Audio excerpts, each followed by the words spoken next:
एक समय की बात है, एक घने जंगल में एक नदी के किनारे एक जामुन का पेड़ था। उस पेड़ पर एक चालाक बंदर रहता था और बड़े मजे से मीठे मीठे जामुन खाता था। उसी नदी में एक मगरमच्छ भी रहता था। एक दिन मगरमच्छ आराम करने के लिए पेड़ के नीचे आया। बंदर ने उसे देखा और दोस्ती के लिए कुछ जामुन तोड़कर नीचे फेंके। मगरमच्छ को जामुन बहुत पसंद आए। इस तरह दोनों में गहरी दोस्ती हो गई। रोज मगरमच्छ पेड़ के पास आता और बंदर उसे जामुन देता। एक दिन मगरमच्छ ने सोचा, ये जामुन इतने मीठे हैं तो जो बंदर इन्हें रोज खाता है उसका दिल कितना मीठा होगा। मगरमच्छ ने ये बात अपनी पत्नी को बताई। मगरमच्छ की पत्नी लालची थी। उसने जिद की कि उसे बंदर का दिल खाना है और मगरमच्छ से उसे लाने के लिए कहा। मगरमच्छ परेशान हो गया, लेकिन अपनी पत्नी की बात मानकर बंदर को अपने घर दावत पर बुलाया। मगरमच्छ ने बंदर को अपनी पीठ पर बैठाकर नदी के बीच में ले गया।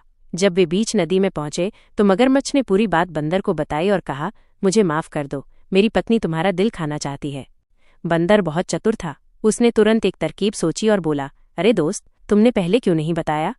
मेरा दिल तो मैं पेड़ पर ही छोड़ाया हूँ। अगर तुम वापस चलो तो मैं अपना दिल लाकर दे सकता हूँ। मगरमच्छ मूर्ख था। वो बंदर की बातों में आ गया और वापस पेड़ की तरफ चल पड़ा।